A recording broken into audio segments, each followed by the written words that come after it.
He'd forgotten altogether, and that severely diminished his free time. Dang stupid essay. Finally he got to the point my teeth were clenched so hard they could have pulverized granite, and even then, he couldn't make himself ask the question outright. I was going to ask if you wanted to go out. Oh, she said. There was a brief silence. Oh, what does that mean? Is she going to yes? Wait, I guess I didn't really ask, weak. I broke another tree trying to hold myself here. I wanted so badly to race across the campus, too fast for human eyes, and snatch her up to steal her away from the boy that I hated so much. In this moment I could have killed him and enjoyed it. Would she say yes to him? I don't think that would be the best idea. I breathed again. My rigid body relaxed. Seattle was just an excuse, after all. Shouldn't he have asked? What was I thinking? Bet it's that freak. Cullen. He swallowed hard. Well, we could go to dinner or something. And I could work on it later. Stupid that wasn't question either. Mike. The agony and fury of my jealousy was every whit as powerful as it had been last. 2008 Stephanie Meyer. Why? He asked sullenly. I think. She hesitated. And if you ever repeat what I am saying right now, I will cheerfully beat you to death. I laughed out loud at the sound of a death threat coming through her lips. A jay shrieked, startled, and launched itself away from me. But I think that would hurt Jessica's feelings. Jessica, what? But oh, okay. I guess. So. His thoughts were no longer coherent. Really? Mike, are you blind? I echoed her sentiment. She shouldn't expect everyone to be as perceptive as she was, but really this instance was beyond obvious. With as much trouble as Mike had had working himself up to ask Bella out, did he imagine it wasn't just as difficult for Jessica? It must be selfishness that made him blind to others. And Bella was so unselfish, she saw everything. Jessica. Wow. Oh, he managed to say. Bella used his confusion to make her exit. It's time for class, and I can't be late again. Mike became an unreliable viewpoint from then on. He found, as he turned the idea of Jessica around and around in his head, that he rather liked the thought of her finding him attractive. It was second place. Not as good as if Bella had felt that way. She's cute, though. I guess. Decent body. A bird in the hand. He was off then, onto new fantasies that were just as vulgar as the ones about Bella, but now they only irritated rather than infuriated. How little he deserved either girl, they were almost interchangeable to him. I stayed clear of his head after that. When she was out of sight, I curled up against the cool trunk of an enormous madrona tree and I danced from mind to mind, keeping her in sight, always glad when Angela Weber was available to look through. I wished there was some way to thank the Weber girl for simply being a nice person. It made me feel better to think that Bella had one friend worth having. I watched Bella's face from whichever angle I was given, and I could see that she was sad again. This surprised me. I thought the sun would be enough to keep her. 2008 Stephanie Meyer, 159. 160, smiling. At lunch. I saw her glance time and time again toward the empty Cullen table, and that thrilled me. It gave me hope. Perhaps she missed me, too. She had plans to go out with the other girls. I automatically planned my own surveillance, but these plans were postponed when Mike invited Jessica out on the date he'd planned for Bella. So I went straight to her home instead, doing a quick sweep of the woods to make sure no one dangerous had wandered too close. I knew Jasper had warned his one-time brother to avoid the town, citing my insanity as both explanation and warning, but I wasn't taking any chances. Peter and Charlotte had no intention of causing animosity with my family, but intentions were changeable things. All right. I was overdoing it. I knew that. As if she knew I was watching, as if she took pity on the agony I felt when I couldn't see her. Bella came out to the backyard after a long hour indoors. She had a book in her hand and a blanket under her arm. Silently, I climbed into the higher branches of the closest tree overlooking the yard. She spread the blanket on the damp grass and then lay on her stomach and started flipping through the worn book, as if trying to find her place. I read over her shoulder. More classics. She was an Austen fan. She read quickly, crossing and recrossing her ankles in the air. I was watching the sunlight and wind play in her hair when her body suddenly stiffened, and her hand froze on the page. All I saw was that she'd reached chapter 3 when she roughly grabbed a thick section of pages and shoved them over. I caught a glance of a title page. Mansfield Park. She was starting a new story. The book was a compilation of novels.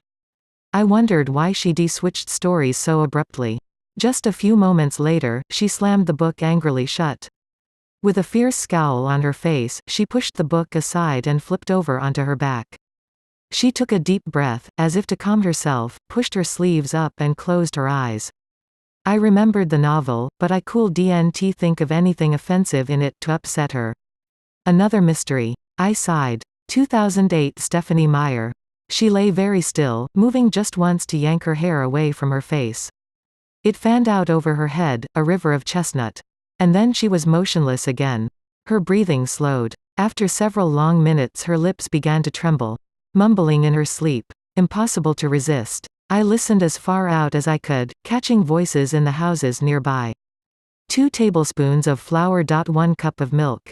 Mon. Get it through the hoop. Mon. Red, or blue, or maybe I should wear something more casual. There was no one close by. I jumped to the ground, landing silently on my toes. This was very wrong, very risky. How condescendingly I'd once judged Emmett for his thoughtless ways and Jasper for his lack of discipline, and now I was consciously flouting all the rules with a wild abandon that made their lapses look like nothing at all. I used to be the responsible one. I sighed, but crept out into the sunshine, regardless. I avoided looking at myself in the sun's glare. It was bad enough that my skin was stone and inhuman in shadow. I didn't want to look at Bella and myself side by side in the sunlight. The difference between us was already insurmountable, painful enough without this image also in my head. But I couldn't ignore the rainbow sparkles that reflected onto her skin when I got closer. My jaw locked at the sight. Could I be any more of a freak? I imagined her terror if she opened her eyes now. I started to retreat, but she mumbled again, holding me there. Nothing intelligible. Well, I would wait for a bit. I carefully stole her book, stretching my arm out and holding my breath while I was close, just in case. I started breathing again when I was a few yards away, tasting the way the sunshine and open air affected her scent. The heat seemed to sweeten the smell. My throat flamed with desire. The fire fresh and fierce again because I had been away from her for too long. 2008 Stephanie Meyer, 161.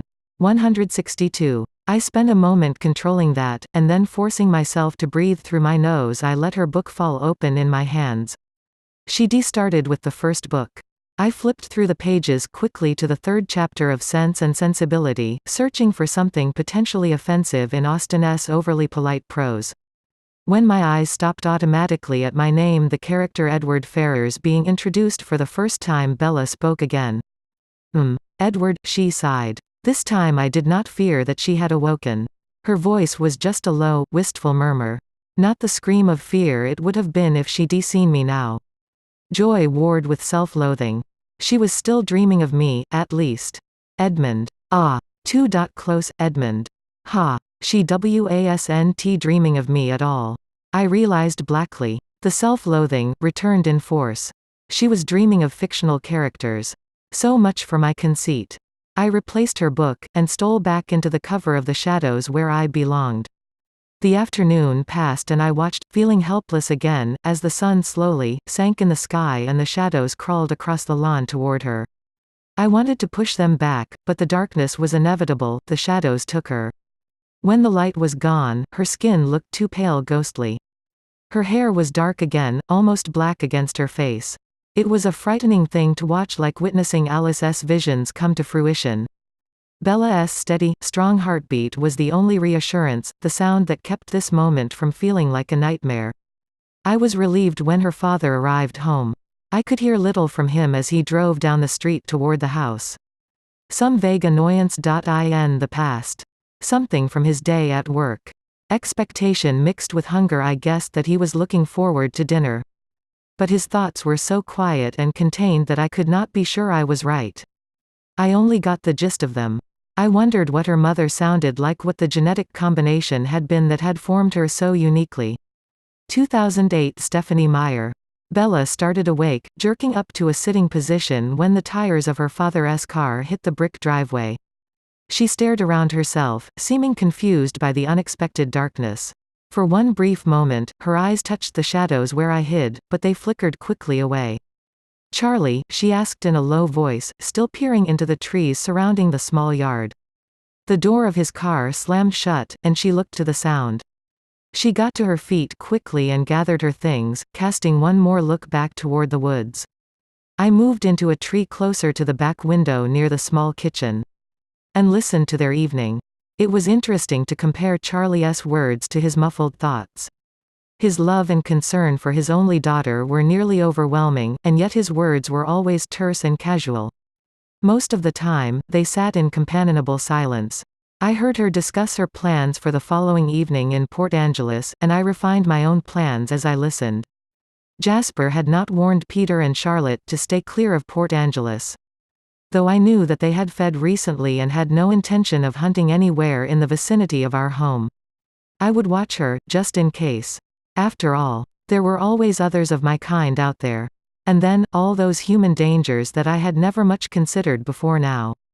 I heard her worry aloud about leaving her father to prepare dinner alone, and smiled at this proof to my theory. Yes, she was a caretaker. And then I left, knowing I would return when she was asleep. I would not trespass on her privacy the way the peeping Tom would have. I was here for her protection. Not to leer at her in the way Mike Newton no doubt would, were he agile enough to move through the treetops the way I could. I would not treat her so crassly. My house was empty when I returned, which was fine by me. I didn't miss the confused or disparaging thoughts. Questioning my sanity. Emmett had left a note stuck to the newel post. Football at the Rainier Field. Simon. Please. I found a pen and scrawled the word sorry beneath his plea. The teams were even without me, in any case. 2008 Stephanie Meyer, 163. 164. I went for the shortest of hunting trips, contenting myself with the smaller, gentler creatures that did not taste as good as the hunters, and then changed into fresh clothes before I ran back to Forks. Bella did not sleep as well tonight. She thrashed in her blankets, her face sometimes worried, sometimes sad.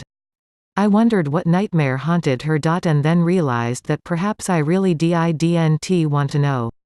When she spoke, she mostly muttered derogatory things about Forks in a glum voice. Only once, when she sighed out the words "come back" and her hand twitched open a wordless plea, did I have a chance to hope she might be dreaming of me. The next day of school, the last day the sun would hold me prisoner, was much the same as the day before.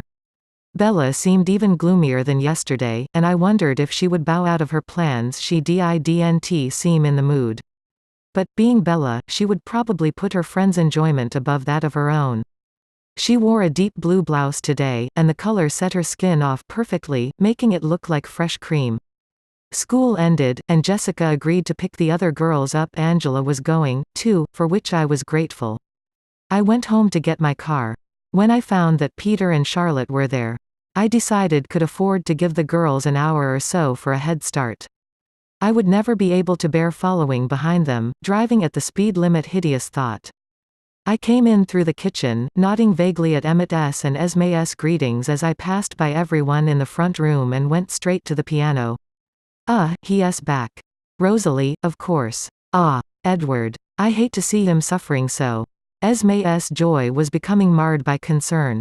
She should be concerned. This love story she envisioned for me was careening toward a tragedy more perceptibly every moment. Have fun in Port Angeles tonight. Alice thought cheerfully. Let me know when I am allowed to talk to Bella. You pathetic. I can't believe you missed the game last night just to watch somebody sleep. Emmett grumbled. 2008 Stephanie Meyer. Jasper paid me no mind, even when the song I played came out a little more stormily than I'd intended. It was an old song, with a familiar theme, impatience. Jasper was saying goodbye to his friends, who eyed me curiously. What a strange creature, the Alice-sized, white-blonde Charlotte was thinking. And he was so normal and pleasant the last time we met. Peter's thoughts were in sync with hers, as was usually the case. It must be the animals. The lack of human blood drives them mad eventually, he was concluding. His hair was just as fair as hers, and almost as long. They were very similar except for size, as he was almost as tall as Jasper in both look and thought. A well-matched pair. I'd always thought. Everyone but Esme stopped thinking about me after a moment, and I played in more subdued tones so that I would not attract notice. I did not pay attention to them for a long while, just letting the music distract me from my unease. It was hard to have the girl out of sight and mind. I only returned my attention to their conversation when the goodbyes grew more final. "If you see Maria again," Jasper was saying, a little warily. "Tell her I wish her well." Maria was the vampire who had created both Jasper and Peter Jasper in the latter half of the 19th century. Peter more recently, in the 1940s. She'd looked Jasper up once when we were in Calgary. It had been an eventful visit. We'd had to move immediately. Jasper had politely asked her to keep her distance in the future. "I don't imagine that will happen soon," Peter said with a laugh. Maria was undeniable dangerous, and there was not much love lost between her and Peter. Peter had, after all, been instrumental in Jasper's defection. Jasper had always been Maria's favorite. She considered it a minor detail that she had once planned to kill him. But, should it happen? "I certainly will." They were shaking hands then, preparing to depart. I let the song I was playing trail off to an unsatisfying end, and got hastily to my feet. "Charlotte." "Peter," I said, nodding. "It was nice to see you again." "Edward," Charlotte said doubtfully. Peter just nodded in return. 2008 Stephanie Meyer, 165. 166. "Madman. Emmett threw after me. Idiot." Rosalie thought at the same time. "Poor boy. Esme." And Alice, in a chiding tone. "They going straight east, to Seattle. Nowhere, near Port Angeles." She showed me the proof in her visions. I pretended I hadn't heard that. My excuses were already flimsy enough. Once in my car, I felt more relaxed. The robust purr of the engine Rosalie had boosted for me last year, when she was in a better mood, was soothing. It was a relief to be in motion, to know that I was getting closer to Bella with every mile that flew away under my tires. 2008 Stephanie Meyer. 9. Port Angeles. It was too bright for me to drive into town when I got to Port Angeles. The sun was still too high overhead, and, though my windows were tinted dark, there was no reason to take unnecessary risks. More unnecessary risks, I should say. I was certain I would be able to find Jessica's thoughts from a distance. Jessica's thoughts were louder than Angela's, but once I found the first, I'd be able to hear the second. Then, when the shadows lengthened, I could get closer. For now, I pulled off the road onto an overgrown driveway just outside the town that appeared to be infrequently used. I knew the general direction to search in. There was really only one place for dress shopping in Port Angeles. It wasn't long before I found Jessica, spinning in front of a three-way mirror, and I could see Bella in her peripheral vision, appraising the long black dress she wore. "Bella still looks pissed. Ha ha. Angela was right. Tyler was full of it. I can't believe she's so upset about it, though. At least she knows she has a backup date for the prom. What if Mike doesn't have fun at the dance, and he doesn't ask me out again? What if he asks Bella to the prom? Would she have asked Mike to the dance if I hadn't said anything? Does he think she's prettier than me? Does she think she's prettier than me? I think I like the blue one better. It really brings out your eyes." Jessica smiled at Bella with false warmth, while eyeing her suspiciously. Does she really think that? Or does she want me to look like a cow on Saturday? I was already tired of listening to Jessica. I searched close by for Angela, but Angela was in the process of changing dresses, and I skipped quickly out of her head to give her some privacy. Well, there wasn't much trouble Bella could get into in a department store. I'd let them shop and then catch up with them when they were done. It wouldn't be long until it was dark. The clouds were beginning to return, drifting in from the west. I could only catch glimpses of them through the thick trees, but I could see how they would hurry. The 2008 Stephanie Meyer, 167. 168, Sunset. I welcomed them, craved them more than I had ever yearned for their shadows before. Tomorrow I could sit beside Bella in school again, monopolize her attention at lunch again. I could ask her all the questions I'd been saving up. So, she was furious about Tyler's presumption. I'd seen that in his head, that he meant it literally when he'd spoken of the prom, that he was staking a claim. I pictured her expression from that other afternoon, the outraged disbelief, and I laughed. I wondered what she would say to him about this. I wouldn't want to miss her reaction. The time went slowly while I waited for the shadows to lengthen. I checked in periodically with Jessica. Her mental voice was the easiest to find, but I didn't like to linger there long. I saw the place they were planning to eat. It would be dark by dinner time. Maybe I would coincidentally choose the same restaurant. I touched the phone in my pocket, thinking of inviting Alice out to eat. She would love that, but she would also want to talk to Bella. I wasn't sure if I was ready to have Bella more involved with my world. Wasn't one vampire trouble enough? I checked in routinely with Jessica again. She was thinking about her jewelry, asking Angela's opinion. Maybe I should take the necklace back. I've got one at home that would probably work, and I spent more than I was supposed to. My mom is going to freak out. What was I thinking? I don't mind going back to the store. Do you think Bella will be looking for us, though? What was this? Bella wasn't with them. I stared through Jessica's eyes first, then switched to Angela's. They were on the sidewalk in front of a line of shops, just turning back the other way. Bella was nowhere in sight. Oh, who cares about Bella? Jess thought impatiently, before answering Angela's question. She's fine. We'll get to the restaurant in plenty of time, even if we go back. Anyway, I think she wanted to be alone. I got a brief glimpse of the bookshop Jessica thought Bella had gone to. Let us hurry, then. Angela said. I hope Bella doesn't think we ditched her. She was so nice to me in the car before. She's really a sweet person. But she seemed kind. 2008 Stephanie Meyer, of Blue All Day. I wonder if it's because of Edward Cullen. I'll bet that was why she was asking about his family. I should have been paying better attention. What all had I missed here? Bella was off wandering by herself, and she'd been asking about me before. Angela was paying attention to Jessica now. Jessica was babbling about that idiot Mike, and I could get nothing more from her. I judged the shadows. The sun would be behind the clouds soon enough. If I stayed on the west side of the road, where the buildings would shade the street from the fading light. I started to feel anxious as I drove through the sparse traffic into the center of the town. This wasn't something I had considered. Bella taking off on her own, and I had no idea how to find her. I should have considered it. I knew Port Angeles well. I drove straight to the bookstore in Jessica's head, hoping my search would be short, but doubting it would be so easy. When did Bella ever make it easy? Sure enough. The little shop was empty except for the anachronistically dressed woman behind the counter. This didn't look like the kind of place Bella would be interested in. Too new age for a practical person. I wondered if she'd even bothered to go in. There was a patch of shade I could park in. It made a dark pathway right up to the overhang of the shop. I really shouldn't. Wandering around in the sunlight hours was not safe. What if a passing car threw the sun's reflection into the shade at just the wrong moment? But I didn't know how else to look for Bella. I parked and got out, keeping to the deepest side of the shadow. I strode quickly into the store, noting the faint trace of Bella's scent in the air. She had been here, on the sidewalk, but there was no hint of her fragrance inside the shop.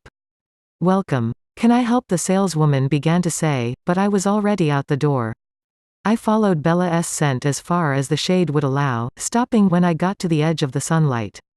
2008 Stephanie Meyer, 169. 170. How powerless it made me feel, fenced in by the line between dark and light that stretched across the sidewalk in front of me. So limited. I could only guess that she continued across the street, heading south. There wasn't really much in that direction.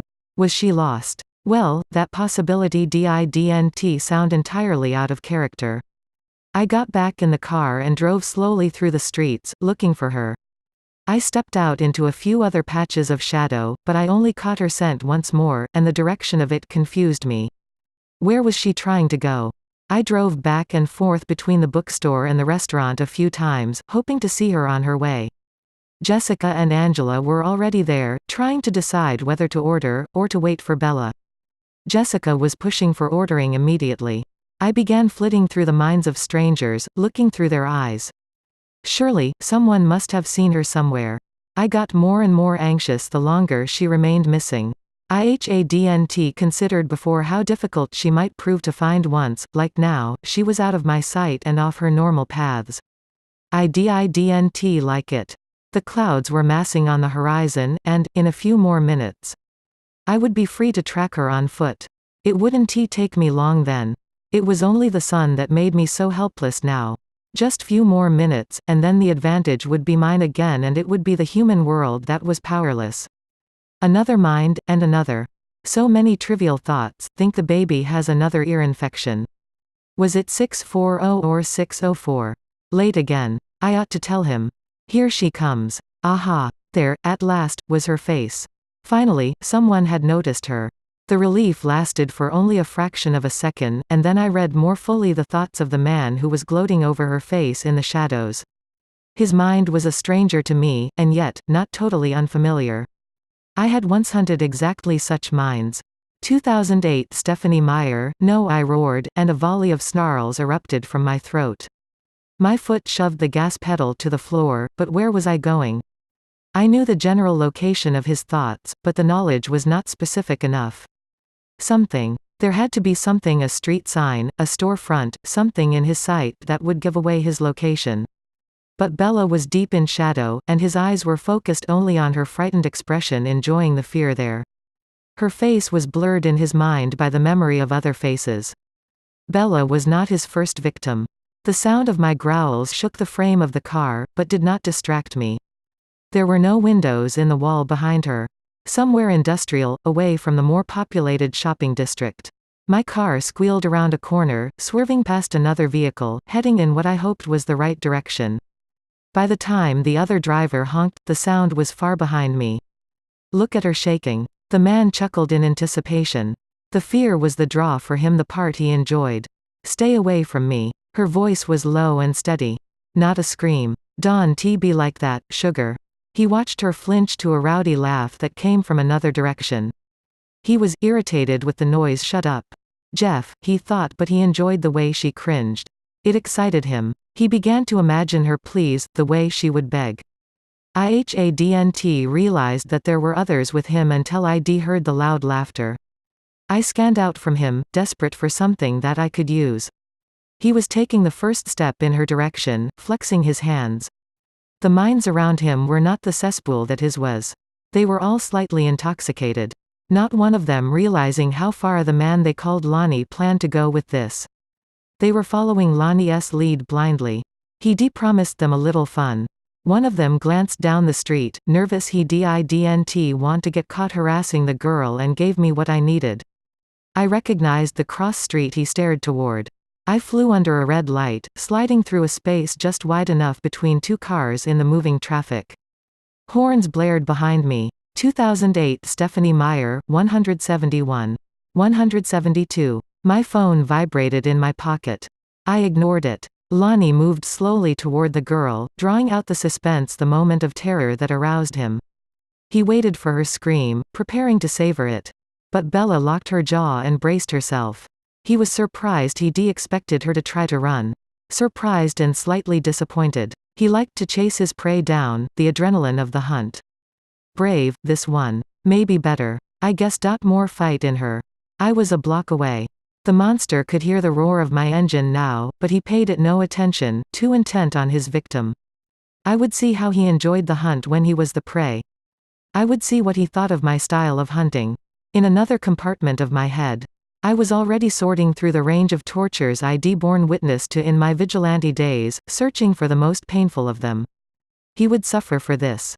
He would writhe in agony. The others would merely die for their part, but the monster named Lonnie would beg for death long before I would give him that gift. He was in the road, crossing toward her. I spun sharply around the corner, my headlights washing across the scene and freezing the rest of them in place.